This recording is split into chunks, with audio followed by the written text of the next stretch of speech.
Hello.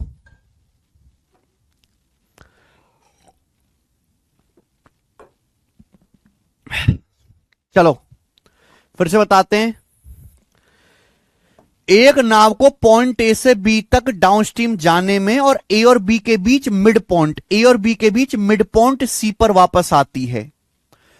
Current की speed 5 kilometre per our है। शांत जल में नाव की स्पीड 10 किलोमीटर पर आवर है। ए और बी के बीच की दूरी ज्ञात कीजिए।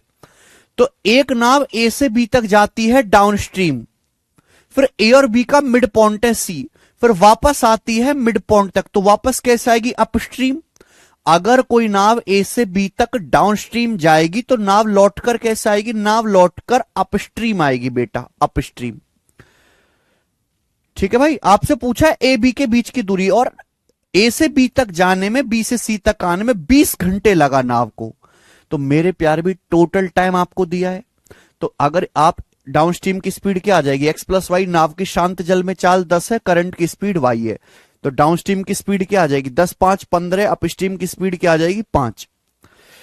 तो आप ए बी डिस्टेंस जाओगे 15 की स्पीड से, फिर आप ये जो है सी ना मिड पॉइंट है, जितना बीसी की लंबाई है उतना ही एसी की लंबाई है। तो ये जो बीसी है ये ए बी का आधा ही तो है, टोटल डिस्टेंस ए बी का आधा ही तो है। फिर आप ए बी का आधा डिस्टेंस वापस आते हो 5 की स्पीड से।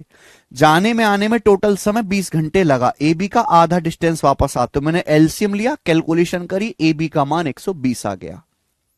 ठीक है जी, एकदम सिंपल सवाल था। आगे चलते हैं। एमटीएस के पेपर का क्वेश्चन है, ये बताओ।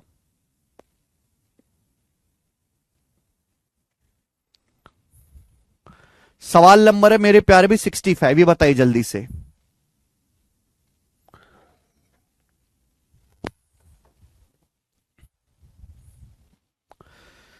ठीक है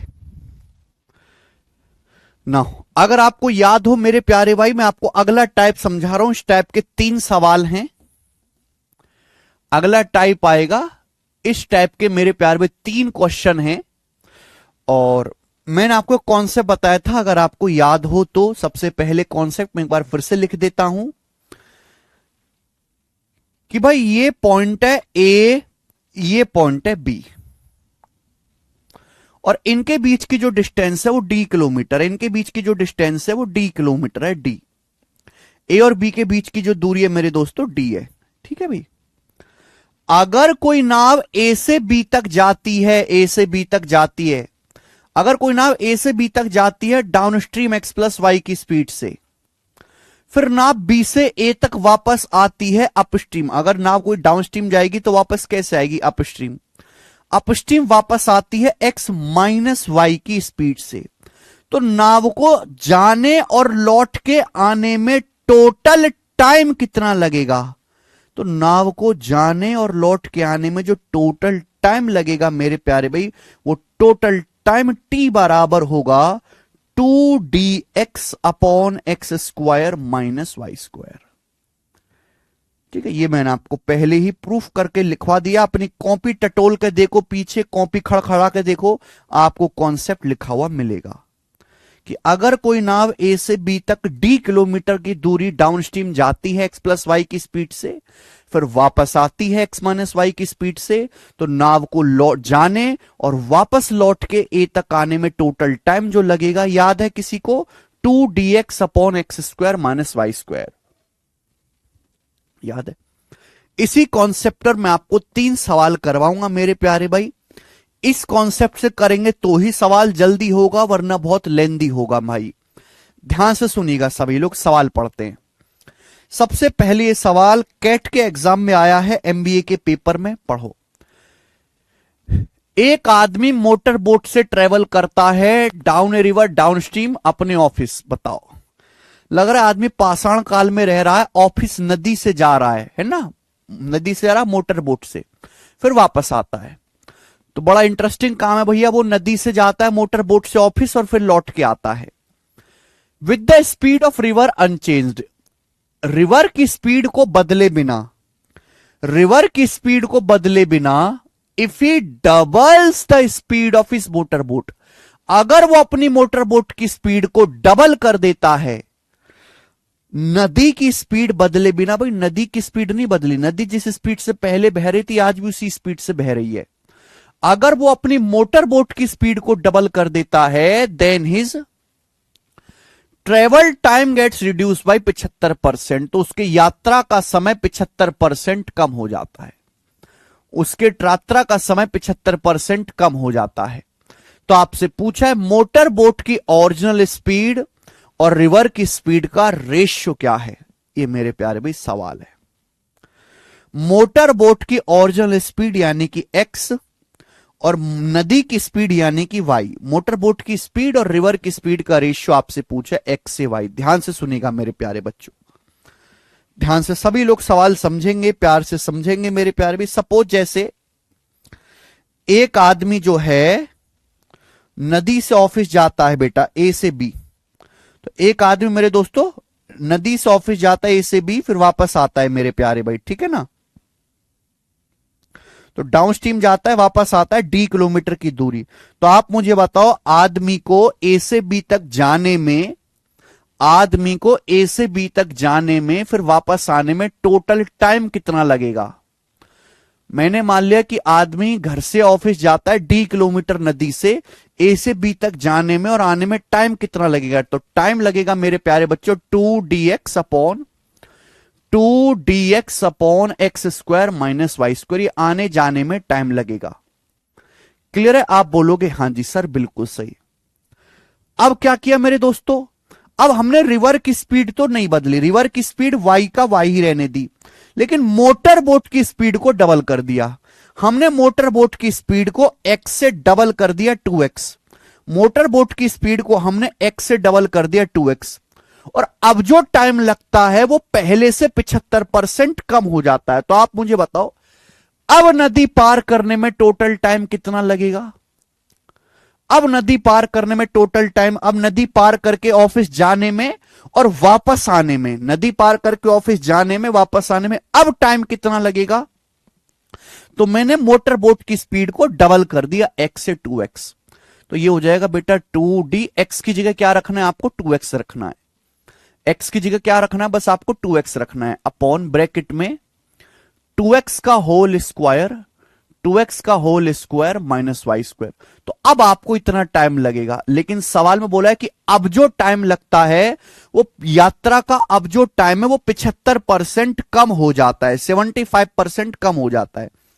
25% 1/4, 75% 3/4, 25% 1/4, 75% 3/4। अब जो यात्रा का टाइम है वो पहले से 75% कम हो गया, 75% का मतलब पहले से 3/4 कम हो गया, यानी कि अब यात्रा में कितना समय लगता है, पहले का 25%, 1/4। अब जो यात्रा में समय लग रहा है मेरे प्यारे भाई वो पहले से 75% कम हो गया है, यानी कि अब जो समय लग रहा है वो पहले वाले समय का मात्र 25% है, 1/4। ठीक है ना। 25% समय 75% कम हो गया, 3/4। तो अब कितना समय लग रहा है, पहले का 1/4 समय लग रहा है, 25%। तो यहां से कैलकुलेशन करके केवल मुझे एक्स वाई का रेशियो निकालना है और कुछ नहीं करना। बताओ 2dx से मेरे प्यारे भी 2dx कट जाएगा, क्रॉस मल्टीप्लाई, क्रॉस मल्टीप्लाई करेंगे मेरे प्यारे भी, क्रॉस मल्टीप्लाई देखो इसकी यहां गुणा होगी, इसकी यहां गुणा होगी, क्या आएगा बच्चे 2x का स्क्वायर यानी कि 4x square minus y square. ठीक है भाई, इसकी यहां गुणा होगी बेटा, देखो ये दो और बचा हुआ है 2, तो 4 दूनी 8, 8 की इसमें गुणा होगी तो 8x square minus 8y square, 8x square minus 8y square. आप बोलोगे हां जी सर बिल्कुल सही।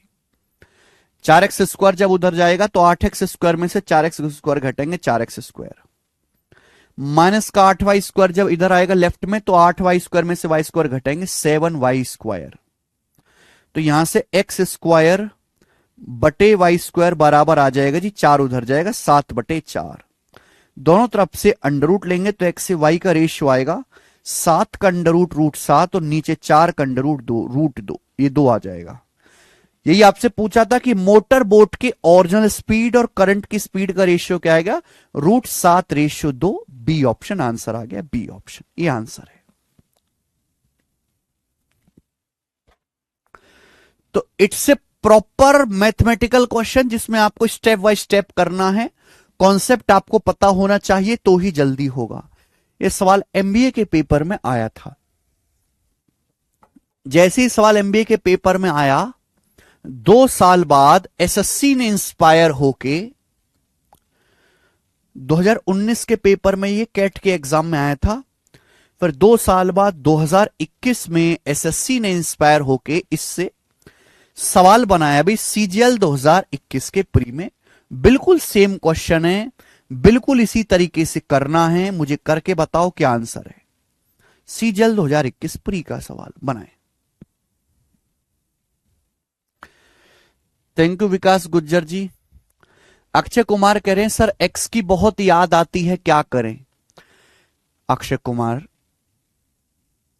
आपको एक्स की बहुत याद आती है, अच्छी बात है, लेकिन एक बात और उससे भी अच्छी है कि उसको आपकी कतई याद नहीं आती है, कतई भी याद नहीं आती है उसको आपकी।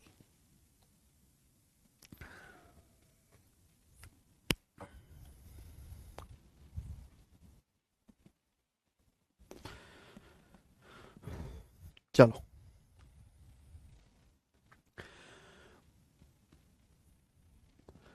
ए boat covers A round trip journey between 2 points A and be in a river in T hours.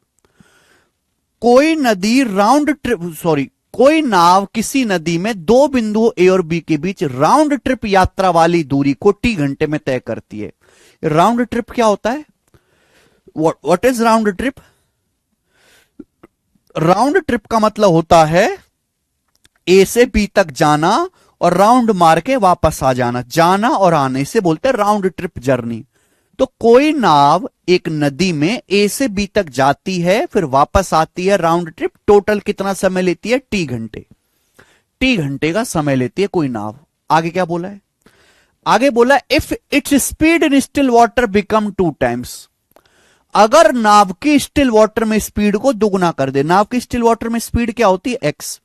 अगर नाव की स्टिल वाटर में स्पीड को x से 2x यानी कि डबल कर दें, तो अब नाव को सेम जर्नी में, नाव को सेम जर्नी में 80/161 टी घंटे का समय लगता है। नाव को सेम जर्नी में 80/161 टी आवर्स का समय लगता है।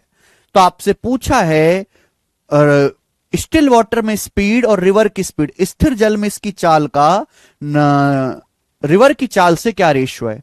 तो यानी कि मैंने मान ली स्थिर जल में चाल x है, स्टिल वाटर में स्पीड x है नाव की, रिवर की स्पीड y, आपसे x से y का रेशियो पूछा है। सवाल में कोई परेशानी नहीं।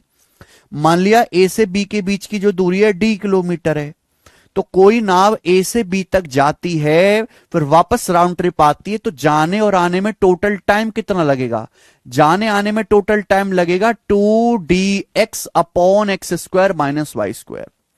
ये जाने और आने में टोटल टाइम लगेगा। आप बोलोगे हां जी सर बिल्कुल इतना ही लगेगा। अब हुआ क्या? अब नाव की शांत जल में चाल, नाव की स्टिल वाटर की स्पीड को डबल कर देते हैं। नाव की स्टिल वाटर में स्पीड x को 2x कर दिया। करंट की स्पीड तो छेड़ी नहीं, करंट की स्पीड सेम है। तो नाव की स्टिल वाटर में स्पीड पहले x थी, अब x से मैंने कितनी कर दी? 2x। तो x की जगह सिंपल 2x रख देंगे, बटे 2x स्क्वायर, 2x का whole square minus y square.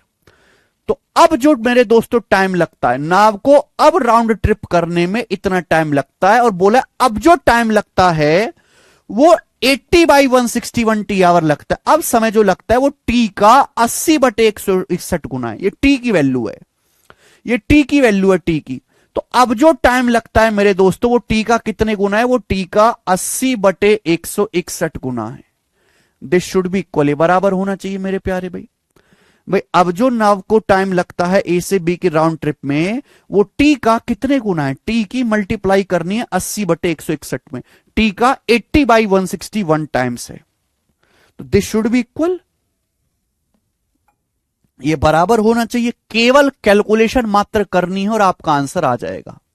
देखो 2D x से मेरे प्यार भी 2D काट देंगे, ये x काट देंगे, और कुछ बचा क्या? हाँ, 2 से मेरे दोस्तों 80 काट देंगे 40 बार, 40 टाइम्स। अब क्रॉस मल्टीप्लाई करो, यहां क्रॉस मल्टीप्लाई करो मेरे प्यारे भी। ऐसे जब क्रॉस मल्टीप्लाई करेंगे 2x का square 4x square, 4x square की 40 में, तो 40 चौका 160 x square minus 40 y square minus 40 y square बराबर, यहां तो कुछ बचा नहीं, यहां इसकी मल्टीप्लाई करेंगे तो 161 x square minus 161 y square, ये हो जाएगा बेटा। आप बोलोगे हाँ जी सर, ये देखो 160 जब उधर जाएगा 161 एक्स स्क्वायर में से 160 एक्स स्क्वायर घटाएंगे एक्स स्क्वायर आएगा बराबर, ये माइनस 161 इधर आएगा तो 161 वाई स्क्वायर में से 40 वाई स्क्वायर घटाएंगे तो 121 वाई स्क्वायर आएगा, 121 वाई स्क्वायर।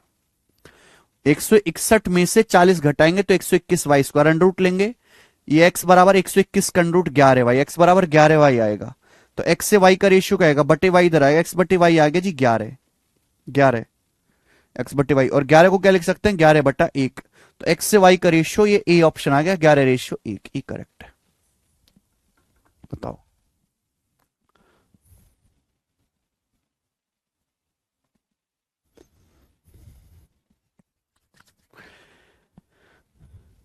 ठीक है, चलो मजा आया।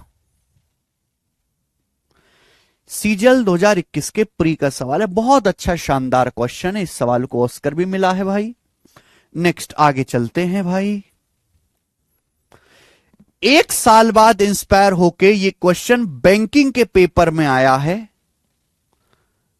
ये देखो कहां मर गया 67,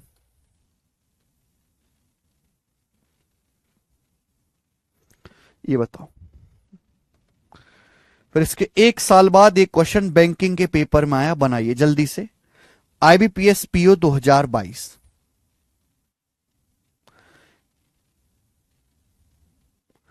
थोड़ा सा चेंज करके देखिए, बैंकिंग वाले थोड़े ज्यादा ही क्रिएटिव हैं।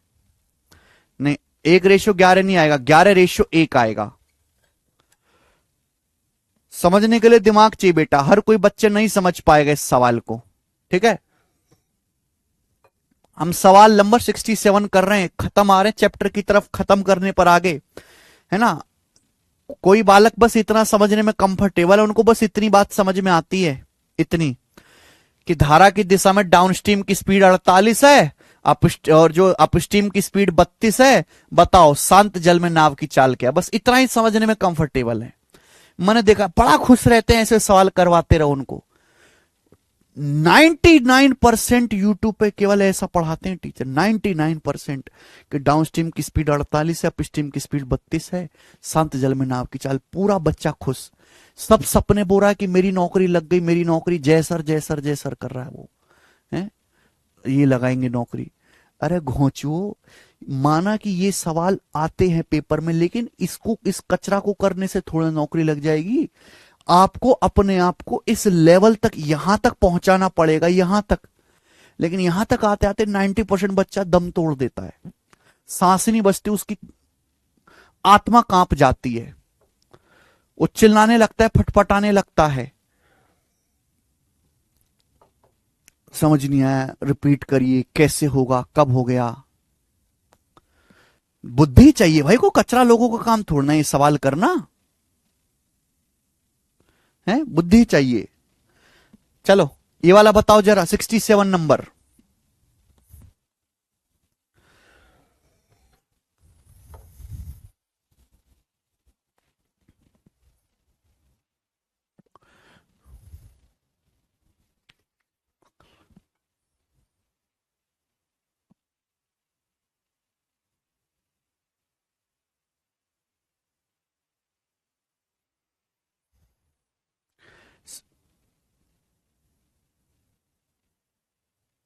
ज्यादा सॉल्व ने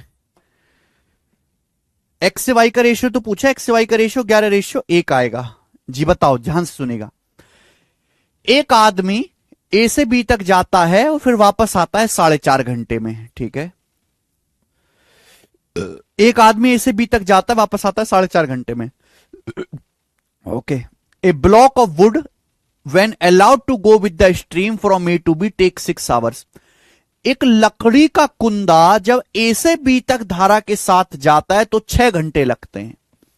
धारा की गति का, यानी कि मेरे, सॉरी हिंदी में गलत लिखा हुआ है, हिंदी में यहां पे गलत लिखा हुआ है, हिंदी में गलत लिखा हुआ है मेरे प्यारे भाई। इंग्लिश में पढ़िएगा ये लाइन। सवाल में आपसे पूछा है what the ratio of speed of man in still water, आदमी की गति शांत जल में चाल और स्ट्रीम की स्पीड का रेशियो क्या है। दोस्तों इस सवाल में लॉजिक क्या है, सबसे पहले तो ये समझो कि एक आदमी ए से बी तक जाता है फिर वापस आता है, मान लिया डी किलोमीटर की डिस्टेंस, तो एक आदमी को ए से बी तक जाने में और फिर वापस आने में टोटल टाइम कितना लगेगा। तो जाने और आने में आदमी को टोटल टाइम लगेगा 2dx upon x square minus y square. जाने और आने में आदमी को टोटल टाइम लगेगा 2dx upon x square minus y square, और जाने और आने में आदमी को टोटल टाइम कितना लगता है, 4.5 घंटे, 4.5 आवर्स का समय लगता है। एक आदमी ऐसे बी तक तैरता है फिर वापस आता है भी डी किलोमीटर, तो आने जाने में टोटल टाइम लगेगा 2dx upon x square minus y square. ध्यान सुनिएगा मेरे दोस्तों। अब अगली जो लाइन है मेरे प्यारे भाई, लकड़ी का एक कुंदा ए से बी तक धारा के साथ जाता है तो 6 घंटे लगते हैं। अब जैसे मेरे प्यारे भाई नदी बह रही है, अगर आप नदी में एक लकड़ी का कुंदा छोड़ दो, लकड़ी का कुंदा, तो लकड़ी के कुंदे में प्राण तो होते नहीं कि वो तैर के जाएगा। अगर हम नदी में एक लकड़ी का कुंदा छोड़ेंगे तो जिस स्पीड से नदी बह रही है लकड़ी का कुंदा भी उसी स्पीड से बहने लगेगा। बात समझ रहे मेरी? अगर हम नदी में एक लकड़ी का कुंदा छोड़ दें तो नदी जिस स्पीड से बह रही है, यानी कि जो धारा की स्पीड है, लकड़ी का कुंदा भी उसी स्पीड से तैरने लगेगा। तो इस लकड़ी के कुंदे को ए से बी तक जाने में कितना समय लगा, 6 घंटे का समय लगा। तो लकड़ी का कुंदा ए से बी तक जाता है डी किलोमीटर डिस्टेंस, लेकिन ए से बी तक लकड़ी का कुंदा किस स्पीड से बह के जाएगा भाई, नदी जिस स्पीड से बह रही है, जो धारा की चाल है, जो स्ट्रीम की स्पीड है, लकड़ी का कुंदा उसी स्पीड से जाएगा, वाई की स्पीड से, वाई की स्पीड से। और कितना समय लगेगा ए से बी तक जाने में, लकड़ी के कुंदे को 6 घंटे का समय लगेगा, 6 आवर्स का।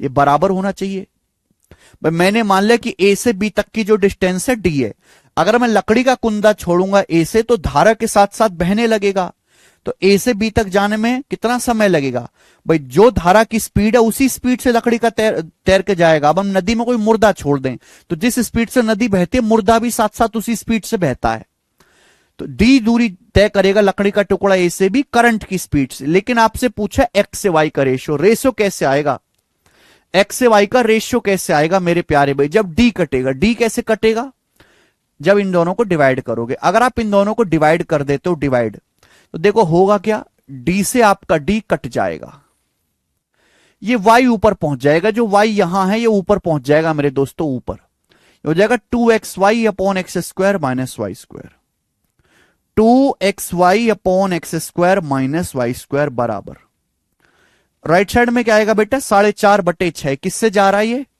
ये चला जाएगा आपका 1.5 से, 1.5 तिया, 1.5 तिया और 1.5 से 6 चला जाएगा 4 बार, 3/4। ये इक्वेशन बन गई, ये एक द्विघात समीकरण बन गई बेसिकली। या तो आप इस द्विघात समीकरण को सॉल्व करो, एक क्वाड्रेटिक इक्वेशन को, या फिर आप ऑप्शन से चेक कर लो, ऑप्शन से जो ऑप्शन सेटिस्फाई करे वो आंसर है। आपसे एक्स से वाई का रेशियो पूछा, एक्स से वाई का रेशियो देखिए ऊपर 3 बनना चाहिए। कौन से ऑप्शन में 3 आ रहा है, ऊपर 3 बनना चाहिए। देखो नीचे भी डिग्री 2 है, एक्स स्क्वायर वाई स्क्वायर, ऊपर भी एक्स की वाई में गुणा करके डिग्री 2 हो जाएगी। 2 1 में 3 नहीं है, 4 3 में ऊपर नहीं है 3, ये देखते हैं यहां ऊपर 3 है। अगर मैं ये ऑप्शन मानता हूं कि एक्स वाई का रेशियो 3:1 है, देखो सेट भी हो गया अब मेरे हिसाब से। तो अगर मैं एक्स की जगह 3 रखता हूं, वाई की जगह 1, एक्स की जगह 3 वाई की जगह 1, तो नीचे क्या आएगा, नीचे आएगा 3 का स्क्वायर 9 माइनस 1 8, 6/8, 3/4 सेटिस्फाई हो गया, सेटिस्फाई हो गया। तो तीसरा ऑप्शन रखने पर सेटिस्फाई हो रहा है, 3:1 ये आंसर है। तीसरा ऑप्शन रखने पर संतुष्ट हो रहा है। हाँ डी बराबर 6y रख दो, मैंने कब मना किया साधना राठौर, एक ही तो बात है।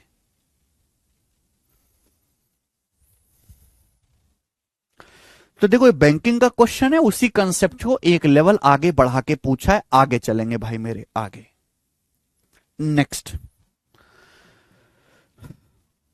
अगला सवाल, सवाल नंबर है मेरे प्यारे बच्चों 68, बनाओ 68 नंबर। सीजीएल 2022 के पेपर का बनाइए।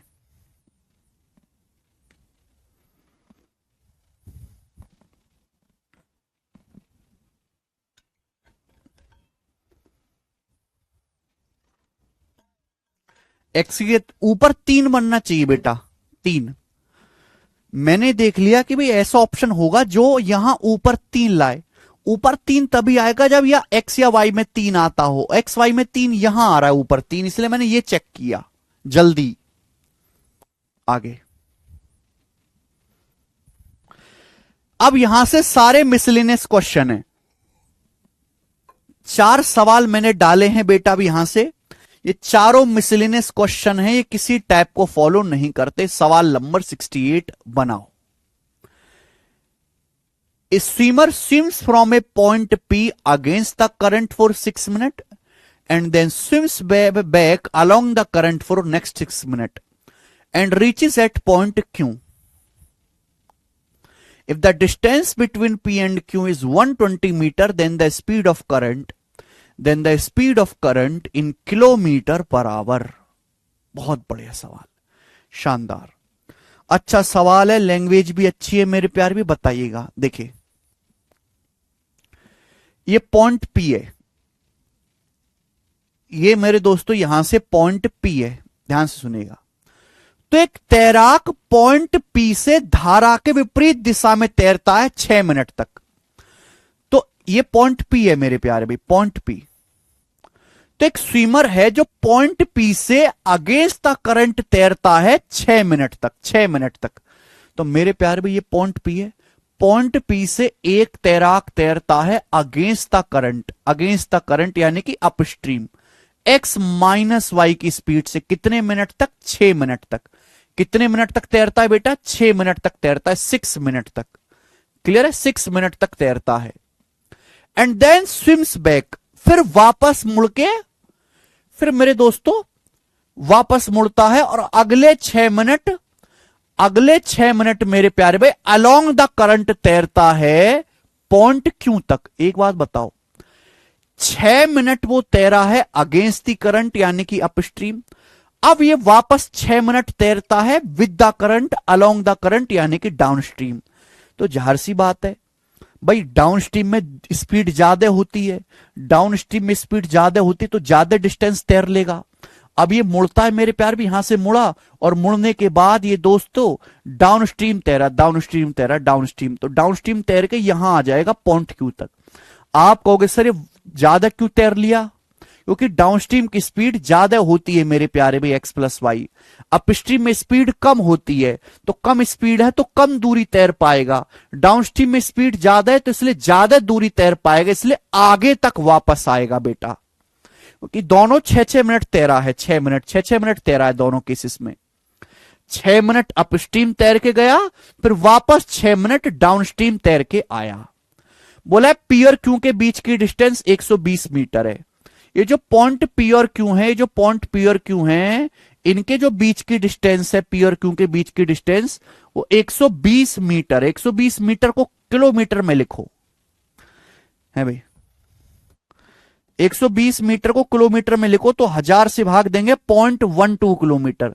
तो पी और क्यू के बीच की जो दूरी है वो 0.12 किलोमीटर है। 0.12 किलोमीटर पी और क्यू के बीच की दूरी है, 0.12 किलोमीटर। बोलो हाँ।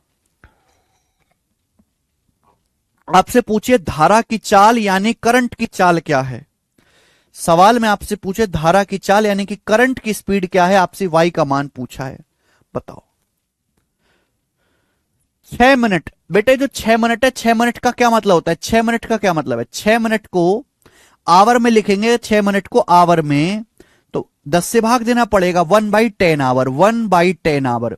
मैंने सबको किलोमीटर आवर में इसलिए बदला है क्योंकि आंसर किलोमीटर पर आवर में निकालना है, किलोमीटर पर आवर में आंसर निकालना है।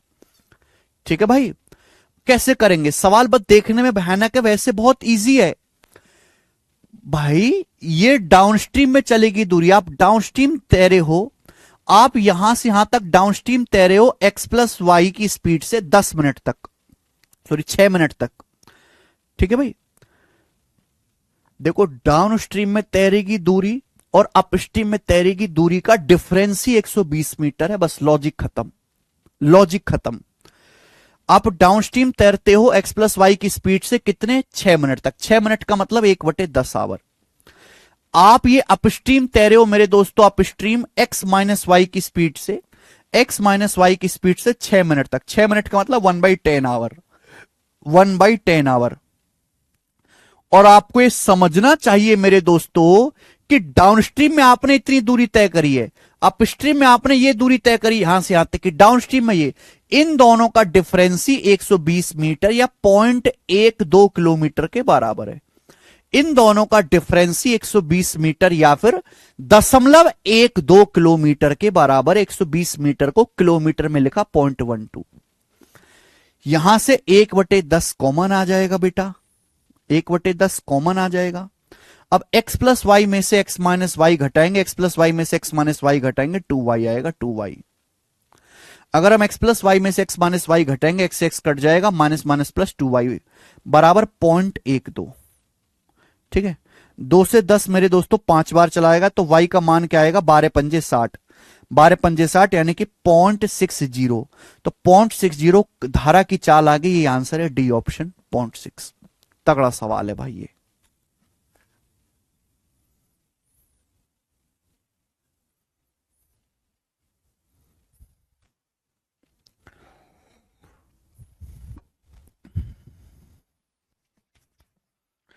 नेक्स्ट,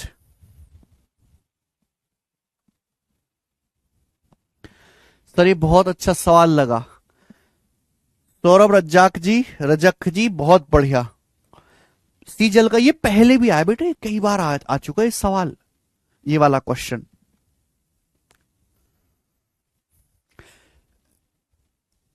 बेसिक ये मान लीजिए, ठीक है, बस आपने बेसिक पढ़ा नहीं है, यही बेसिक तरीका, इससे बेसिक तरीका कोई नहीं। कौन सा बेसिक बताऊं आपको? आपको मैंने चित्र खींच के दिखा दिया, आपको मीटर को किलोमीटर में बदल के दिखा दिया, मिनट को घंटे में बदल के दिखा दिया, घटा के दिखा दिया, बताओ और क्या सिखाऊं? आपकी बुद्धि ही डेवलप नहीं है ये इस लेवल के सवाल करने की, तो मैं क्या मदद करूं? आप हल्का हल्का कर लो ना बेटा। इस सीट में 70 सवाल हैं, शुरू के 25 सवाल हल्के हैं, उन हल्के सवालों को करके आप खुश रहो बस। क्यों ऐसी चीजों में हाथ पांव मारते हो जहां खेल खत्म है?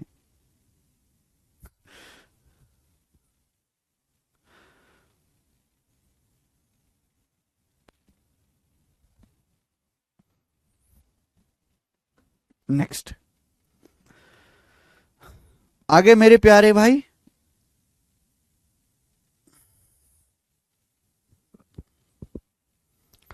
सिक्सटी 69 नंबर सवाल।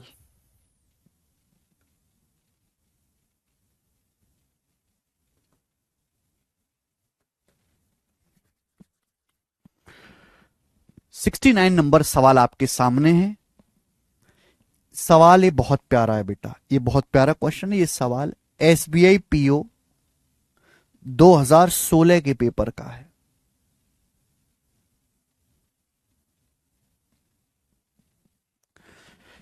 बहुत पुराना क्वेश्चन है एसबीआई पीओ का, बैंकिंग का।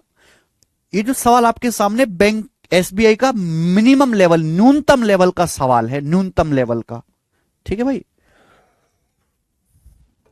आपको पता है बैंक में सेक्शनल कट ऑफ लगती है कि भाई मैथ में 35 सवाल आएंगे, रीजनिंग में 35 सवाल आएंगे, इंग्लिश में 35 सवाल आएंगे। ठीक है भाई, और 35 में से आपको हर एक सेक्शन को क्लियर करना है। तो मैथ में 35 में से एसबीआई पीओ की आप बताओ कट ऑफ कितने पे लगती होगी, कितने सवाल पे लगती होगी जनरली? कि भाई आप इसमें सेक्शनल कट ऑफ लगते हैं, जैसे हमारे एसएससी में होता है ना कि ओवरऑल भैया आपको 200 नंबर का पेपर हो रहा है, 200 में से 150 नंबर लाओगे तब आप मेंस दोगे, नहीं ला पाए तो नहीं दे पाओगे। यहां पे हर एक सेक्शन में कि हर सेक्शन में 35-35 सवाल आ रहे हैं, इतने इतने सवाल ठीक करने होंगे। कितना? एसबीआई पीओ में 4 सवाल पे लगती है, 35 में से 4 सवाल पे, 4 क्वेश्चन पे, 4 क्वेश्चन पे, 4 सवाल पे। इतना भयंकर सवाल आता है एसबीआई का कि 4 सवाल भी नहीं कर सकते। अगर हम एसएससी की हल्की तैयारी करने वाले 100 लौंडों को भी बिठा दें, 100 लौंडों को, और उन्हें 24 घंटे का भी पेपर दें कि ये 24 घंटे का टाइम है, तो भी शायद वो एसबीआई पीओ के 35 सवाल ना कर पाए। सन 2019 में, सन 2019 में एसबीआई पीओ का पेपर इतना मुश्किल आया था कि 35 में से 0 नंबर पे कट ऑफ गई थी, 0 नंबर पे। यानी कि जो बच्चा, सवाल अब आप अटेम्प्ट करोगे, बैंकिंग में प्रॉब्लम क्या है, 5 ऑप्शन आता है, 5, 4 नहीं आता, 5 ऑप्शन, तुक्का भी मारोगे तो 100% लगभग चांस है कि आप गलती करोगे। 0 नंबर पे कट ऑफ थी मैथ की, 0 पे। यानी कि आप निगेटिव की वजह पॉजिटिव भी ले आए ना, तो भी आप सेक्शन कट ऑफ क्लियर कर लोगे। ठीक है, मजाक नहीं कर रही, हकीकत है भाई।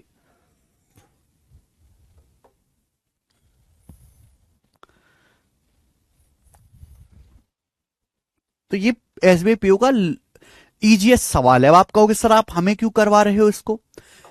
इस सवाल से इंस्पायर होके हर एग्जाम ने सवाल बनाए, इसके छोटे वर्जन हर एग्जाम ने, यूपी पुलिस ने भी, रेलवे ने भी, एसएससी ने भी। मैं आपको प्राइम करवा देता हूं, कभी कोई दिक्कत नहीं आएगी।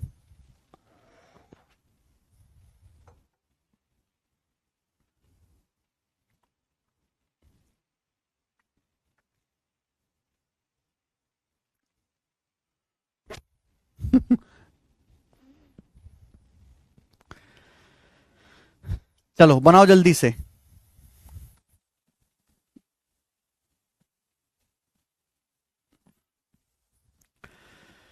एक समुद्री जहाज किनारे से 77 किलोमीटर की दूरी पर है। आप ये समझो मेरे प्यारे भाई कि जैसे ये समुंदर है, आप समझो मेरे दोस्तों कि जैसे ये समुंदर है। सवाल बहुत आसान है, ये समुंदर है। अब ये जहाज एक जहाज है, बड़ा सा जहाज है, ये किनारे से 77 किलोमीटर की दूरी पर ये बड़ा सा जहाज है एक, इस तरीके से। इसमें बहुत सारे लोग हैं, ठीक है भाई। ये जहाज है मेरे प्यार भी, किनारे से कितनी दूरी पर है, 77 किलोमीटर। 77 किलोमीटर की दूरी पर है ये, किनारे से 77 किलोमीटर की दूरी पर, ठीक है। उसमें एक छेद हो गया। अब इस जहाज में एक छेद हो गया, जहाज में एक छेद हो गया भाई, यहां से टप टप करके पानी गिरने लगा, इसमें छेद हो गया, लीकेज हो गया, लीकेज, ठीक है। आप बोलोगे सर ये तो बहुत बुरा हुआ, लीकेज हो गया, यहां से टप टप करके पानी गिर रहा है। हर 5.5 मिनट में इस छेद से, हर 5.5 मिनट में 2 सही 1/4 टन पानी निकलता है।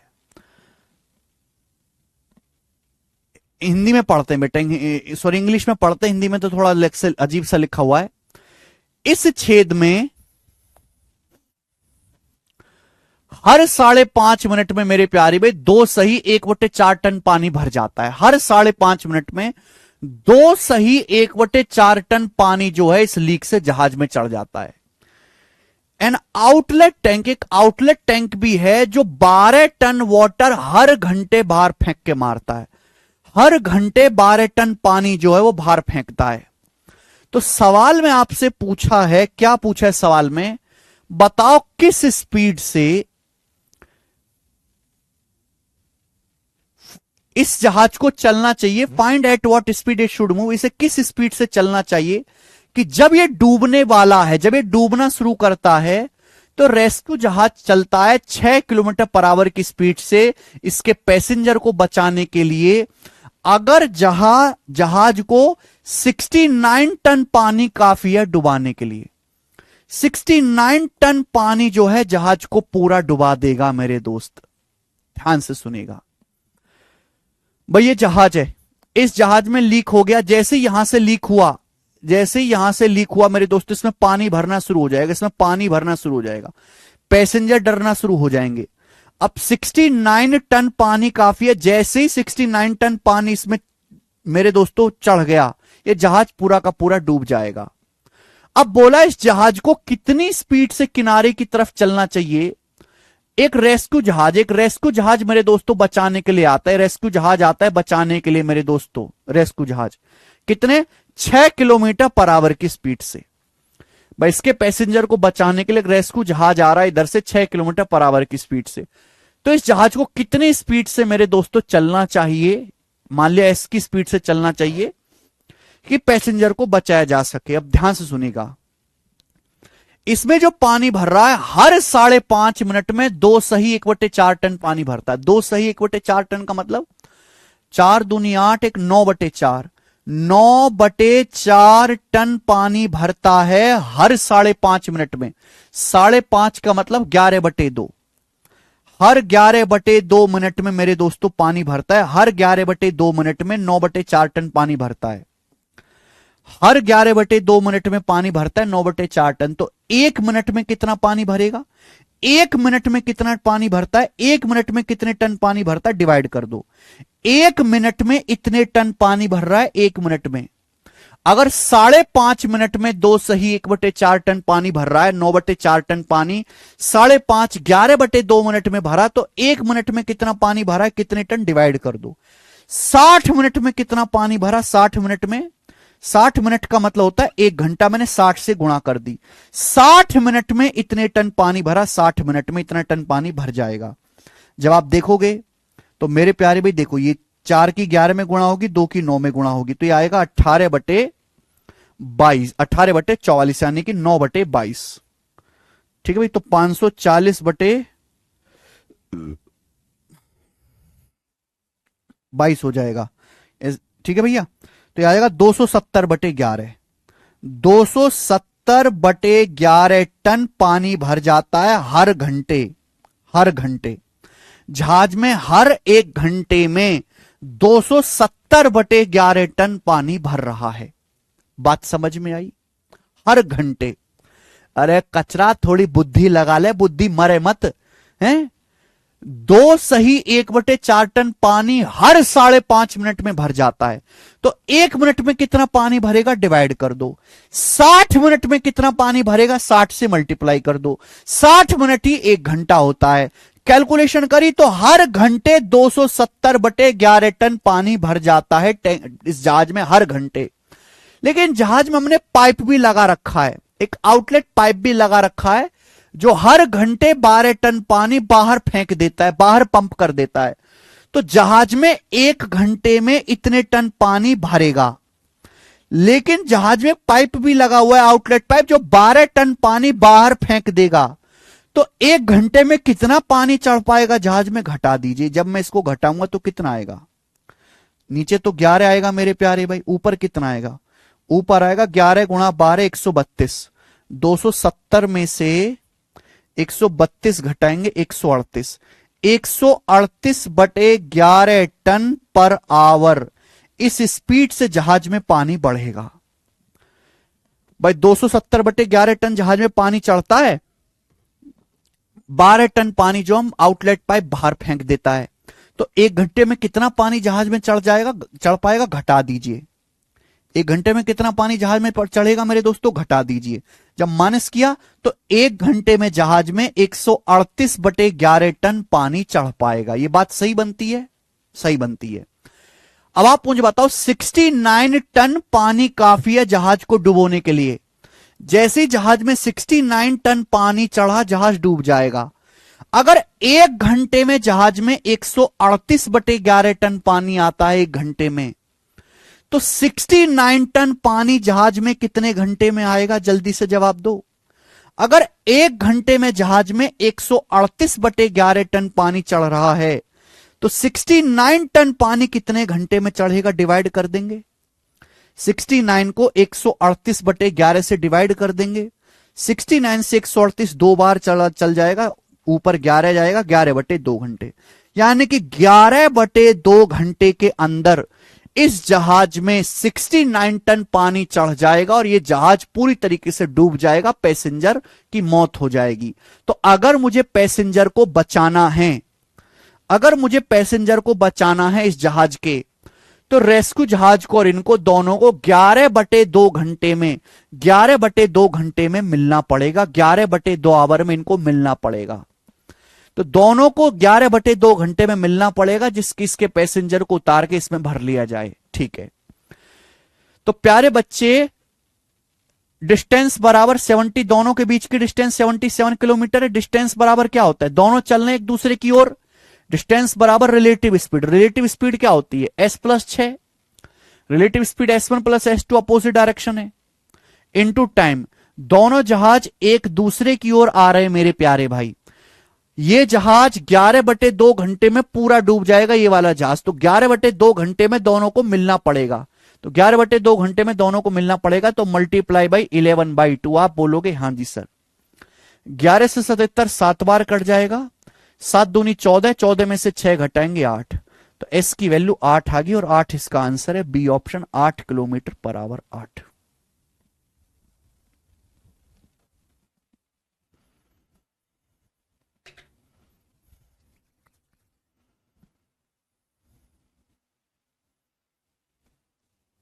ठीक है,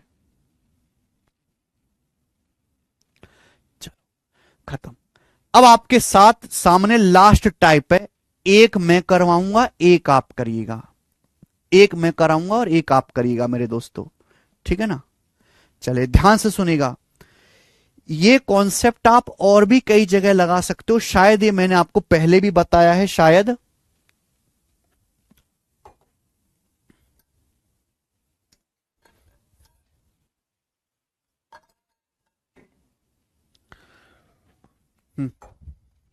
देखो मेरे प्यारे भाई, सभी लोग ध्यान से सुनेगा।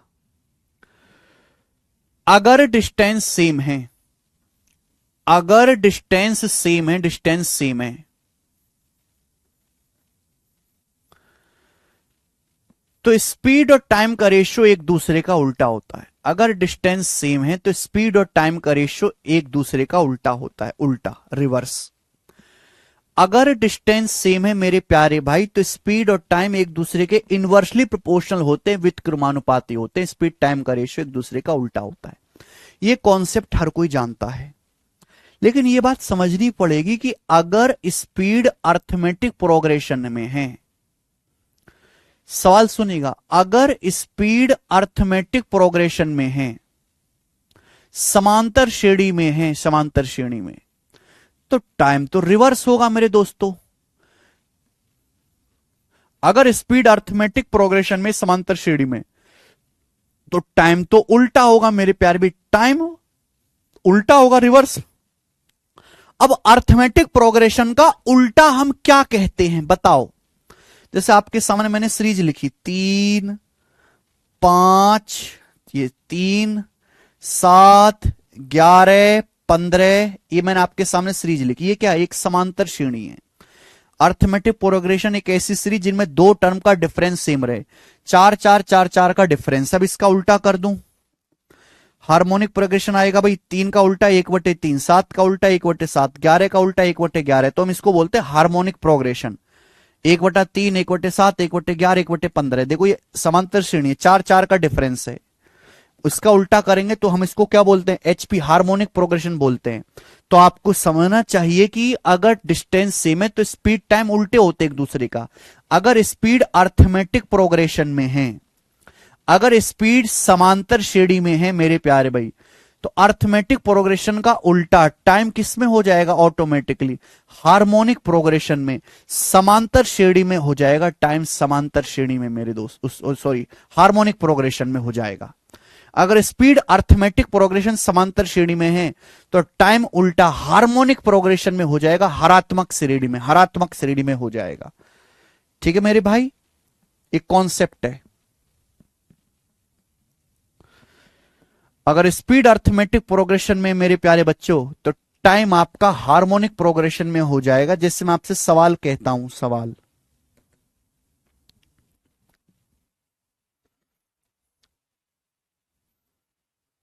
ये देखो जरा, जो मैं आपको तरीका बताऊंगा इस सवाल को करने का, इससे बेहतरीन तरीका पूरी दुनिया में नहीं है, इससे बेहतरीन तरीका बताइए। एक आदमी को एक सर्टेन डिस्टेंस डाउनस्ट्रीम जाने में, एक आदमी को कुछ दूरी डाउनस्ट्रीम जाने में 9 घंटे लगता है। अच्छा, डाउनस्ट्रीम आप जाते हो किससे, डाउनस्ट्रीम आप जाते हो एक्स प्लस वाई की स्पीड से। डाउनस्ट्रीम की स्पीड क्या होती है, एक्स प्लस वाई। जब आप डाउनस्ट्रीम जाते हो एक्स प्लस वाई की स्पीड से, तो आपको 9 घंटे लगता है कुछ दूरी जाने में, 9 आवर्स का समय लगता है, 9 घंटे। जब आप एक सर्टेन डिस्टेंस डाउनस्ट्रीम जाते हुए एक्स प्लस वाई की स्पीड से 9 घंटे लगता है, जबकि 18 घंटे समय लगता है सेम डिस्टेंस अपस्ट्रीम जाने में। तो सेम डिस्टेंस आ गया, सेम डिस्टेंस अपस्ट्रीम जाने में, अपस्ट्रीम जाओगे एक्स माइनस वाई की स्पीड से, सेम डिस्टेंस अपस्ट्रीम जाने में मेरे प्यारे बच्चों 18 घंटे का 18 आवर्स का समय लगता है। सेम डिस्टेंस अपस्ट्रीम जाने में 18 घंटे का समय लगता है। तो सवाल में आपसे पूछा है कितने घंटे लगेंगे 3/5 सेम डिस्टेंस का 3/5 स्टिल वाटर में जाने में, शांत जल में जाने में कितना समय लगेगा, शांत जल में जाने में, स्टिल वाटर में जाने में कितना समय लगेगा, स्टिल वाटर में जाने में कितना समय लगेगा, ये आपसे पूछा गया है मेरे प्यारे भाई। जरा गौर से देख लीजिए सवाल को। जो मैं आपको तरीका बताने वाला हूं, पूरी दुनिया में आपको ये तरीका कहीं भी नहीं मिलेगा मेरे भाई। एक नाव को एक सर्टेन डिस्टेंस डाउनस्ट्रीम जाने में 9 घंटे लगता है, उतनी डिस्टेंस अपस्ट्रीम जाने में सेम डिस्टेंस 18 घंटे लगता है। स्टिल वाटर में सेम डिस्टेंस जाने में कितना समय लगेगा? अगर आप यहां गौर से देखो तो स्पीड अर्थमेटिक प्रोग्रेशन में हो गई, एक्स माइनस वाई से एक्स वाई ज्यादा है, एक्स से एक्स प्लस वाई वाई ज्यादा है। देखो स्पीड अर्थमेटिक प्रोग्रेशन में है कि नहीं है? क्या स्पीड समांतर श्रेणी में नहीं है? वाई का गैप है, एक्स माइनस वाई में वाई जोड़ेंगे एक्स आएगा, एक्स में वाई जोड़ेंगे एक्स प्लस वाई आएगा। अगर स्पीड अर्थमेटिक प्रोग्रेशन में तो टाइम क्या आएगा? हार्मोनिक प्रोग्रेशन में आएगा। हार्मोनिक प्रोग्रेशन में हरात्मक श्रेणी में, यानी कि मुझे क्या निकालना है? मुझे 18 और 9 का हार्मोनिक मीन निकालना है। हार्मोनिक मीन कैसे निकलता है मेरे प्यारे बच्चों? अगर भाई दो संख्याएं ए और बी हैं तो उनका, दो संख्याएं ए और बी हैं तो अर्थमेटिक मीन होता है उनको जोड़ के आधा कर दो, ज्योमेट्रिक मीन होता है उनका रूट ए बी कर दो। अगर दो संख्याएं ए बी हैं तो उनका हार्मोनिक मीन या हरात्मक माध्य होता है 2ab अपॉन ए प्लस बी, 2ab अपॉन ए प्लस बी, 2ab अपॉन ए प्लस बी, 2ab अपॉन ए प्लस बी। यानी कि बोट को स्टिल वाटर में आने में जाने में जो समय लगेगा वो 18 और 9 का हार्मोनिक मीन लगेगा। हार्मोनिक मीन का फॉर्मूला होता है 2ab अपॉन ए प्लस बी, 2 गुणा 18 गुणा 9 अपॉन 18 प्लस 9, 18 प्लस 9 कितना आ जाएगा बेटा? 9 से आपका 27 3 बार जाएगा, 3 से 18 6 बार, 12 घंटे। यानी कि बोट को स्टिल वाटर से अगर जाना होगा तो 12 घंटे लगेगा। ठीक है, शांत जल में सेम दूरी जाने में 12 घंटे लगेगा। 12 घंटे, 12 घंटे आंसर नहीं आया कि 12 घंटे लगा दो। बोट को स्टिल वाटर में सेम डिस्टेंस जाने में, सेम डिस्टेंस जाने में 12 घंटे लगेंगे। यहां पूछा है सेम डिस्टेंस का 3/5, सेम डिस्टेंस का 3/5 दूरी जाने में कितना समय लगेगा? अगर सेम डिस्टेंस जाओगे बेटा, जितना डाउनस्ट्रीम में गए हो, जितना अपस्ट्रीम में, स्टिल वाटर में, तो 12 घंटे लगेगा। अब सेम डिस्टेंस का 3/5 अगर आप जाओगे तो समय भी 3/5 लगना चाहिए। 12 घंटे का 3/5 कितना आएगा? 36/5, 7.2 आवर। तो सेम डिस्टेंस का 3/5 स्टिल वाटर में जाने में 7.2 घंटे लगेगा। बी ऑप्शन आंसर है, बी।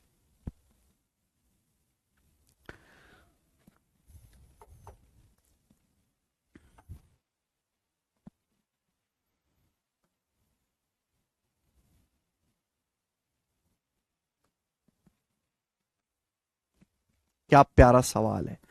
जितना प्यारा सवाल है उससे भी प्यारा तरीका है।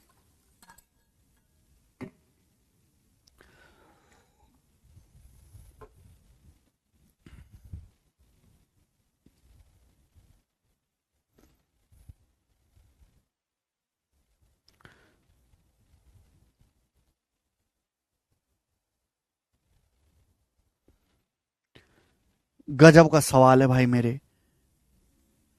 देखो इस कंसेप्ट के कई सारे एप्लीकेशन है। मैं आपको एक लास्ट एग्जांपल देके और समझाता हूं यही कॉन्सेप्ट का इस्तेमाल। जैसे देखो, इस साल DSSB के पेपर में सवाल आया था कि एक आदमी सुबह अपने घर से चलना शुरू करता है किसी टाइम।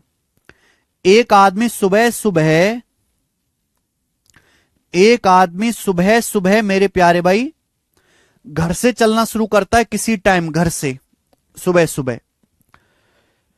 जब वो 9 किलोमीटर पर आवर की स्पीड से चलता है, 9 किलोमीटर पर आवर की स्पीड से चलता है, तो वो 11 बजे, तो वो कितने बजे पहुंचता है? नहीं, जब वो 16 किलोमीटर पर आवर की स्पीड से चलता है तो दोपहर में 1 बजे पहुंचता है। 1 बजे, 1 बजे, 1 बजे, सॉरी 11 बजे पहुंचता है। कितने बजे पहुंचता है? 11 बजे पहुंचता है। जब वो 9 किलोमीटर पर आवर की स्पीड से चलता है तो अपनी डेस्टिनेशन पर दोपहर में 1 बजे पहुंचता है। 1 बजे। सवाल पढ़ लीजिएगा बेटा। एक आदमी सुबह सुबह किसी टाइम अपने घर से चलना शुरू करता है पलवेल के लिए, पलवेल के लिए। जब वो 16 किलोमीटर पर आवर की स्पीड से चलता है तो 11 बजे पलवेल पहुंचता है। जब वो 9 किलोमीटर पर आवर की स्पीड से चलता है तो 1 बजे पहुंचता है। बोला किस स्पीड से चलना चाहिए कि एग्जैक्ट 12 बजे पलवेल पहुंचे? किस स्पीड से उसे चलना चाहिए कि एग्जैक्ट 12 बजे वो पलवेल पहुंच जाए? एग्जैक्ट 12 बजे। ये सवाल आ गया। एक आदमी ने सुबह सुबह अपने घर से चलना शुरू किया, किसी टाइम पलवेल पहुंचना है। जब वो 16 की स्पीड से चलता है तो 11 बजे पहुंचता है। जब वो 9 की स्पीड से चलता है तो लेट पहुंचता है 1 बजे। बताओ किस स्पीड से चलना चाहिए कि एग्जैक्ट 12 बजे पलवेल पहुंचे? आप यहां पर टाइम देखो मेरे प्यारे बेटे, टाइम एपी में 11 से 12 1 घंटा है, 12 से 1 1 घंटा टाइम एपी में है। अगर टाइम एपी में तो स्पीड किस में होगी? हार्मोनिक प्रोग्रेशन में। बट डिस्टेंस तो सेम जा रहे हो, घर से पलवेल डिस्टेंस सेम है, घर से पलवेल जा रहे हो डिस्टेंस सेम है। अगर टाइम अर्थमेटिक प्रोग्रेशन में तो स्पीड किस में होगी? हार्मोनिक प्रोग्रेशन में होनी चाहिए। यानी कि 16 9 का हार्मोनिक मीन निकालना है। 2 गुणा 9 गुणा 16 अपॉन 9 प्लस 16 आ जाएगा। ठीक है भाई, तो आ जाएगा बेटा 16 288 बटे 25, 288 बटे 25 किलोमीटर पर आवर की स्पीड से चलना चाहिए। आंसर इतनी स्पीड से चलना चाहिए उसको, बात खत्म। 1 सेकंड में आ गया।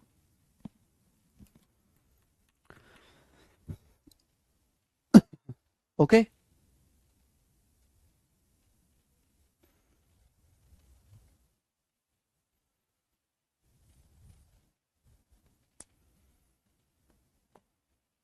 ठीक है। डिवाइड भी कर सकते हैं ऊपर नीचे, 4 से गुणा भी कर सकते हो बेटा। 1120 और 32, 11.52, तो 11.52 किलोमीटर पर आवर की स्पीड से चलना चाहिए। हो गया कि नहीं?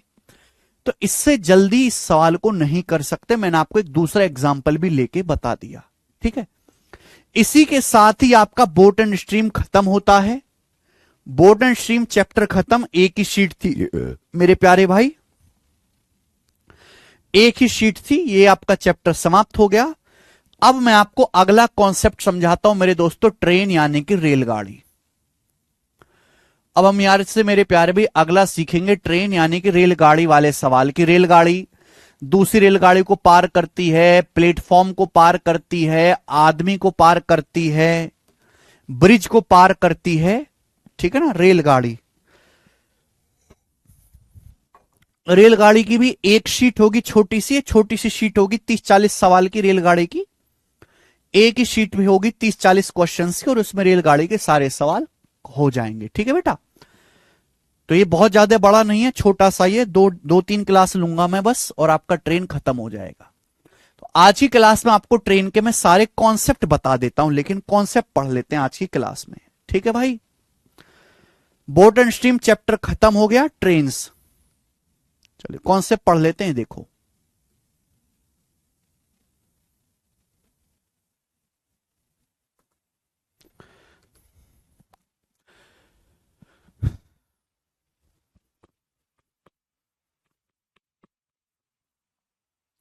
कंसेप्ट समझिए। पहला कंसेप्ट नंबर 1, जब कोई ट्रेन किसी खंबे को पार करती है या स्थिर स्टेशनरी आदमी को पार करती है। देखो ये ट्रेन है मेरे प्यारे भाई, एक ट्रेन है। ये ट्रेन की लंबाई है L, माना ये ट्रेन है और इसकी लंबाई है एल मीटर। ट्रेन की लंबाई हमेशा मीटर में ना बताते, मीटर में। कि ट्रेन है, इसकी लंबाई बेटा एल मीटर है, एल। ओके बच्चों, आप बोलोगे हाँ जी सर बिल्कुल सही। ये ट्रेन चलती है, ट्रेन चलती है 80 किलोमीटर पर आवर की स्पीड से ट्रेन चलती है। तो जब कोई ट्रेन चलती है तो रास्ते में बहुत सारे खंबे आते हैं, खंबे, पोल मतलब खंबा। तो जब कोई ट्रेन किसी खंबे को पार करती है या किसी खड़े व्यक्ति को पार करती है, किसी स्थिर व्यक्ति को पार करती है, तो बताओ ट्रेन को कितना समय लगेगा पार करने में? जल्दी से जवाब दीजिएगा मेरे प्यारे भाई, फटाफट। तो मेरे प्यारे बच्चों, एक ट्रेन जिसकी लंबाई एल मीटर है वो 80 किलोमीटर पर आवर की स्पीड से चल रही है। रास्ते में ये खंबा मिल गया, ये खंबा। तो ट्रेन इस खंबे को पार करके आगे निकलेगी। तो इस खंबे को पार करने में ट्रेन को कितना समय लगेगा? समय बराबर होता है डिस्टेंस बटे स्पीड। इस खंबे को पार करने के लिए ट्रेन को अपनी पूरी लेंथ क्रॉस करके, ट्रेन को पूरी लेंथ क्रॉस करके आगे जाना पड़ेगा खंबे के। यानी कि ट्रेन को कितनी डिस्टेंस चलनी पड़ेगी? ट्रेन को डिस्टेंस चलनी पड़ेगी अपनी लंबाई के बराबर। खंबे को पार करने के लिए ट्रेन को खुद की लंबाई को क्रॉस करना पड़ेगा। अभी ट्रेन यहां पे, खंबा कब पार होगा? जब ट्रेन यहां पहुंच जाएगी, यहां पहुंच जाएगी। यानी कि ट्रेन को कितनी डिस्टेंस, खुद की लंबाई को क्रॉस करके आगे निकलना पड़ेगा। भाई खंबा तो चलेगा नहीं, ट्रेन को ही चलना पड़ेगा। तो किस स्पीड से? ट्रेन की स्पीड एस से। ये समय लगेगा। तो जब भी ट्रेन किसी खंबे को पार करती है, किसी खड़े व्यक्ति को पार करती है, तो कितना समय लेती है? समय बराबर ट्रेन की लंबाई बटे ट्रेन की स्पीड। ट्रेन की लंबाई बटे ट्रेन की स्पीड। आगे चलते हैं, अगला कंसेप्ट। जब कोई ट्रेन किसी टनल को, किसी ब्रिज को या किसी प्लेटफॉर्म को या किसी पुल को पार करती है तो कितना समय लेती है? जब कोई ट्रेन किसी टनल को या किसी ब्रिज को या किसी प्लेटफॉर्म या किसी पुल को पार करेगी तो कितना समय लेगी? जैसे भाई ये ट्रेन है, ट्रेन की लंबाई है L1। ये टनल है, टनल मान लो, इसे ब्रिज मान लो या रेलवे स्टेशन मान लो। इसकी लंबाई है L2। इसकी लंबाई मेरे दोस्तों L2 है, ये इसकी लंबाई L2 है। ये ट्रेन है, ट्रेन की लंबाई L1 है। तो आप हमें ये बताओ कि ट्रेन को इस प्लेटफॉर्म को पार करने में कितनी दूरी तय करनी पड़ेगी? बताओ भैया, कब पार होगा ये प्लेटफॉर्म? अभी की पिक्चर ये है, पार कब होगा? जब टनल तो यहां रह जाए, टनल यहां हो जाए मेरे दोस्तों, और ट्रेन इसको पार करके, ट्रेन जो है टनल के अंदर से होकर यहां आ जाए, तब पार होगा कि नहीं होगा? पार कर दिया ट्रेन ने टनल को, आप बोलोगे हाँ सर पार कर दे। कितनी दूरी तय करनी पड़ी बताओ? कितनी दूरी तय करनी पड़ी ट्रेन को? ऐसा यहां से यहां तक पार करने में टनल को कितनी दूरी तय करनी पड़ी? आप ये देखो, ट्रेन का ये वाला जो पॉइंट है, ये वाला पॉइंट मेरे प्यारे भाई कहां पहुंच गया? ये पॉइंट यहां पहुंच गया, यहां पहुंच गया। कितना आगे बढ़ गया? ट्रेन का ये पॉइंट यहां था, अब यहां पहुंच गया। कितना आगे बढ़ गया? तो आप कहोगे सर पहले खुद की लंबाई ने ट्रेन को क्रॉस किया, फिर टनल की लंबाई को क्रॉस किया, तब जाके यहां पहुंचा। तो कितनी डिस्टेंस जानी पड़ेगी मेरे दोस्तों? L1 plus L2, L1 plus L2। ध्यान रखिएगा, जब भी कोई ट्रेन किसी टनल को क्रॉस करती है, जब भी कोई ट्रेन किसी टनल को क्रॉस करती है, तो ट्रेन को खुद की लंबाई प्लस टनल की लंबाई को क्रॉस करना पड़ता है।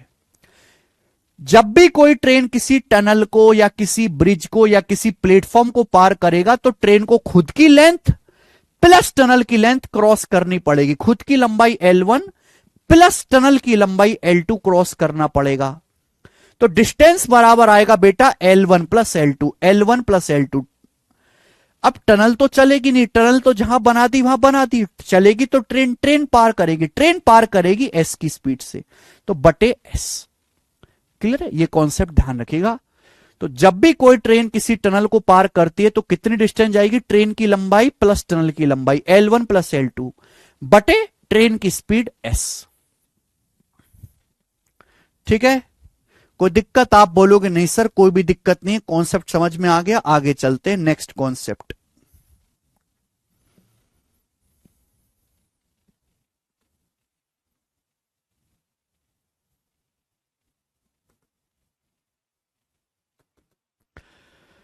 देखो मेरे प्यारे भाई, जब एक ट्रेन दूसरी चलती हुई ट्रेन को पार करती है सेम डायरेक्शन में, दो कॉन्सेप्ट बता रहे, कॉन्सेप्ट नंबर 3 आ गया। ये कॉन्सेप्ट आप समझ गए तो ही सवाल जल्दी जल्दी हो पाएंगे। जब एक ट्रेन दूसरी चलती हुई ट्रेन को पार करती है सेम डायरेक्शन में, सेम डायरेक्शन में मेरे प्यारे भी, सेम डायरेक्शन में। जैसे मेरे प्यारे बच्चों ये ट्रेन है, ये ट्रेन है, दिस इज ट्रेन नंबर 1, ये ट्रेन है मेरे दोस्तों दूसरी, ट्रेन नंबर 2। तो आप मुझे बताओ ये ट्रेन आगे आगे चल रही है, पीछे पीछे, पीछे वाली ट्रेन आगे वाली ट्रेन को कब पार करेगी? जब पीछे वाली ट्रेन की स्पीड ज्यादा हो। जब पार करने वाली ट्रेन की स्पीड ज्यादा हो, S1 का मान S2 से ज्यादा हो। ये ट्रेन नंबर, ये जो ट्रेन है मेरे प्यारे भाई, ये जो ट्रेन है ये इसको तभी पार कर पाएगी जब इसकी स्पीड ज्यादा हो। क्या ऐसा हो पाएगा कि एक ट्रेन चल रही है मेरे दोस्तों ये 60 की स्पीड से, पीछे से एक ट्रेन आ रही है 25 की स्पीड से, क्या ये कभी क्रॉस कर पाएगी? इसको नहीं कर पाएगी। ये फास्ट है, स्लो, कभी क्रॉस ही नहीं कर पाएगी। तो क्रॉस तभी कर पाएगी जब पीछे से आने वाली ट्रेन की चाल आगे वाली ट्रेन से ज्यादा हो। आप बताओ, तो जब एक ट्रेन दूसरी चलती हुई ट्रेन को सेम डायरेक्शन में पार करती है तो कितना समय लगता है? देखो, पार करने के लिए मेरे प्यारे भाई, यहां से पार करने के लिए पहले खुद की लंबाई जाना पड़ेगा, फिर दूसरी ट्रेन की लंबाई जाना पड़ेगा, तब जाके पार होगी। यानी कि जब भी एक ट्रेन दूसरी ट्रेन को पार करती है तो दोनों ट्रेन की लंबाई को क्रॉस करना पड़ता है L1 प्लस L2। आप हमें देखो ना, ध्यान से देखो भाई, ध्यान से। ये ट्रेन इस ट्रेन को कब पार करेगी? पहले तो देखो यहां से, पहले देखो यहां से खुद की लंबाई को क्रॉस करके यहां आएगी, फिर दूसरी ट्रेन की लंबाई को क्रॉस करके यहां पहुंचेगी। यानी कि जब भी एक ट्रेन दूसरी ट्रेन को पार करती है तो दोनों ट्रेन की लंबाई का सम L1 प्लस L2 डिस्टेंस चलती है, L1 प्लस L2। मेरे प्यारे भाई, चूंकि यहां दो ऑब्जेक्ट चल रहे हैं तो हम क्या लेंगे? रिलेटिव स्पीड लेंगे। यहां दो ऑब्जेक्ट चल रहे हैं मेरे प्यारे भी, तो क्या लिया जाएगा? रिलेटिव स्पीड लिया जाएगा। अगर डायरेक्शन सेम है तो रिलेटिव स्पीड क्या होता है? S1 minus S2। S1 की वैल्यू बड़ी है S2 से, तो relative speed S1 minus S2 होगा। तो कितना समय लगेगा? L1 plus L2 upon S1 minus S2, L1 plus L2 upon S1 minus S2। आगे दूसरा केस, जब एक ट्रेन दूसरी चलती हुई ट्रेन को अपोजिट डायरेक्शन में क्रॉस करती है। जब एक चलती हुई ट्रेन दूसरी चलती हुई ट्रेन को अपोजिट डायरेक्शन में क्रॉस करती है, तो ये ट्रेन है मेरे प्यारे भाई, इसकी लंबाई L1 है, S1 की स्पीड से चल रही है। ये दूसरी ट्रेन है, इसकी लंबाई L2 है, S2 की स्पीड से चले, दोनों ट्रेन अपोजिट डायरेक्शन में। ये इधर जा रही है ईस्ट, ये इधर आ रही है वेस्ट। ठीक है मेरे प्यारे बच्चों, आप बोलोगे हां जी सर। तो आप मुझे बताओ, दोनों ट्रेन एक दूसरे को कितने समय में पार करेंगी? जब भी दो ट्रेन एक दूसरे को पार करें, चाहे सेम डायरेक्शन हो चाहे अपोजिट डायरेक्शन हो, एक दूसरे को पार करने के लिए उन्हें एक दूसरे की लंबाई को क्रॉस करना पड़ेगा। उन्हें एक दूसरे की लंबाई L1 प्लस L2 को क्रॉस करना पड़ेगा, L1 प्लस L2। यह आ गया डिस्टेंस बटे रिलेटिव स्पीड। जब ये दोनों ट्रेन अपोजिट डायरेक्शन में चल रही हैं तो रिलेटिव स्पीड क्या आएगा? S1 plus S2। अगर ये दोनों ट्रेन अपोजिट डायरेक्शन में चल रही हैं तो रिलेटिव स्पीड क्या आएगा? S1 plus S2। ये S1 प्लस S2 आएगा। तो टाइम बराबर L1 plus L2 upon S1 plus S2, L1 plus L2 upon S1 plus S2। ठीक है मेरे प्यारे भाई, यही बेसिक है जी मिनराज जी, यही बेसिक है।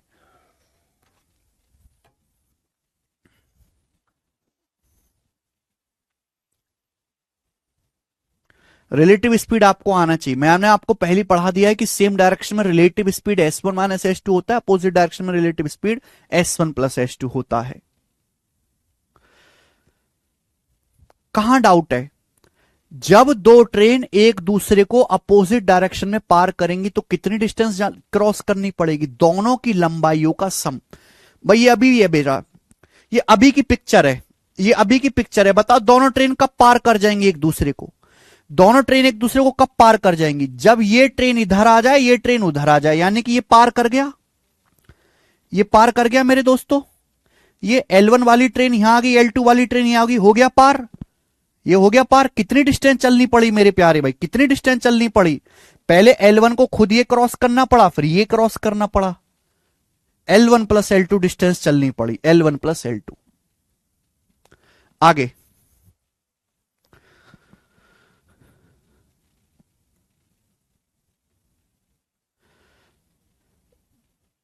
जब एक ट्रेन एक चलते हुए आदमी को क्रॉस करती है, जब एक ट्रेन एक मूविंग आदमी को क्रॉस करते, एक चलते हुए आदमी को क्रॉस करती, बिल्कुल आसान कंसेप्ट है, कोई मुश्किल नहीं।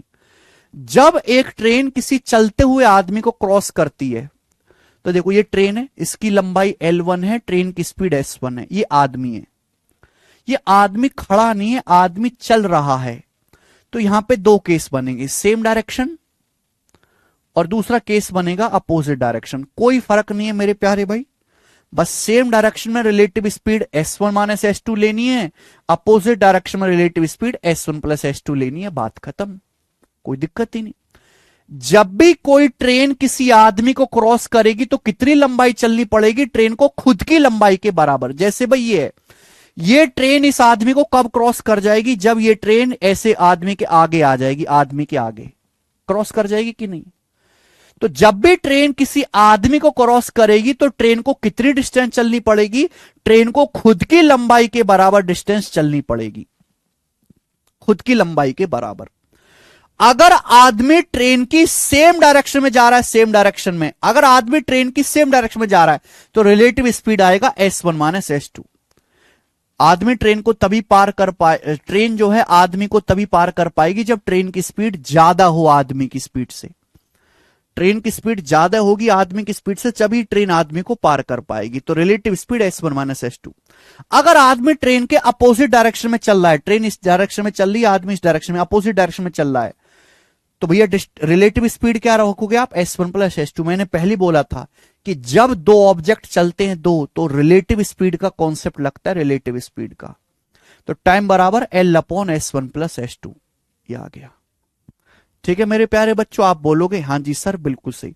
तो जब भी ट्रेन एक आदमी को पार करेगी तो कितनी डिस्टेंस चलनी पड़ेगी, ट्रेन को खुद की लंबाई के बराबर, खुद की लंबाई के बराबर मेरे प्यारे बच्चों, ठीक है ना। डायरेक्शन सेम है तो S1 minus S2, direction opposite है तो S1 plus S2, S1 plus S2।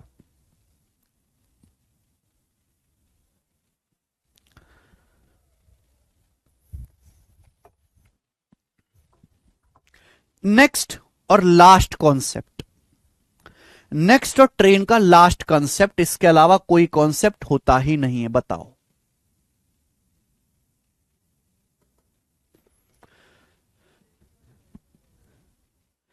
जब एक ट्रेन दूसरी ट्रेन में बैठे किसी पैसेंजर को क्रॉस करती है, जब एक ट्रेन दूसरी ट्रेन में बैठे किसी पैसेंजर को क्रॉस करती है, जब एक ट्रेन दूसरी ट्रेन में बैठे किसी पैसेंजर को क्रॉस करती है, भाई ये ट्रेन है, ये ट्रेन है, इसकी लंबाई है L1, स्पीड है S1, ये दूसरी ट्रेन है, इसकी लंबाई है L2, इसकी स्पीड है S2। तो ये जो पहली वाली ट्रेन है, जो पहली वाली ट्रेन है, ये दूसरी ट्रेन में बैठे, यहां बैठा एक पैसेंजर, उस पैसेंजर को क्रॉस करते, पैसेंजर को। तो जो पहली वाली ट्रेन है मेरे प्यारे भाई, ये दूसरी ट्रेन को क्रॉस नहीं कर रही, दूसरी ट्रेन में बैठे किसी पैसेंजर को क्रॉस कर रही है। जब एक ट्रेन दूसरी चलती हुई ट्रेन में बैठे किसी पैसेंजर को क्रॉस करती है, जब एक ट्रेन, ये पहली ट्रेन L1, दूसरी ट्रेन जो चल रही है, चलती हुई ट्रेन में किसी पैसेंजर जो बैठा हुआ उसको क्रॉस करती है, तो कितना समय लगेगा एक बार बताओ। अगर ये पैसेंजर इस ट्रेन में बैठा हुआ है, तो जिस स्पीड से ट्रेन चल रही है पैसेंजर भी उसी स्पीड से चल रहा होगा। भैया जिस स्पीड से ट्रेन चल रही है पैसेंजर भी उसी स्पीड से चल रहा होगा, क्योंकि पैसेंजर ट्रेन के अंदर बैठा है। अगर ये ट्रेन S2 की स्पीड से चल रही है तो ट्रेन को भूल जाओ कि ट्रेन है भी। अगर ट्रेन S2 की स्पीड से चल रही है तो ये आदमी भी S2 की ही स्पीड से चल रहा होगा कि नहीं होगा। तो बताओ ये जो ट्रेन है इस आदमी को क्रॉस करेगी, इस आदमी को, तो कितनी डिस्टेंस चलनी पड़ेगी। तो मेरे प्यारे भी ट्रेन को अपनी खुद की लंबाई L1 डिस्टेंस क्रॉस करनी पड़ेगी, L1 डिस्टेंस। यहां पे डायरेक्शन मैंने अपोजिट लिया है, S1 S2 अपोजिट डायरेक्शन, तो रिलेटिव स्पीड हो जाएगी S1 प्लस S2। बात समझ में आ गई? तो जब एक ट्रेन दूसरी ट्रेन में बैठे किसी पैसेंजर को क्रॉस करती है, तो आप पैसेंजर पे ध्यान दो, ट्रेन को गायब कर दो, क्योंकि ट्रेन जिस स्पीड से चल रही है उसमें बैठा पैसेंजर भी उसी स्पीड से चलेगा। अगर ये ट्रेन S2 की स्पीड से चल रही है तो इसके अंदर जो पैसेंजर है वो भी S2 की स्पीड से चलेगा। ठीक है। हम्म। है सीटना है तो भाई कितना टाइम लगेगा? टाइम बराबर L1/S1 + S2। ठीक है भाई मेरे। ऐ, ठीक है। इसी के साथ ट्रेन के सारे कॉन्सेप्ट खत्म होते हैं। यही ट्रेन के सारे कॉन्सेप्ट है, इसके अलावा और कोई कॉन्सेप्ट ट्रेन का बनता नहीं है, बचता नहीं है, होता नहीं है। बात खत्म। तो आज मैंने आपको सारे कॉन्सेप्ट समझा दिए ट्रेन के। कल की क्लास में आपको इन कॉन्सेप्ट पे सवाल करवाऊंगा भाई मेरे। और आज मैं इतना ही छोड़ता हूं आप सभी के लिए। अब हमारी मुलाकात होगी सीधे कल। ठीक है भाई, बाय। कल हम मुलाकात करेंगे।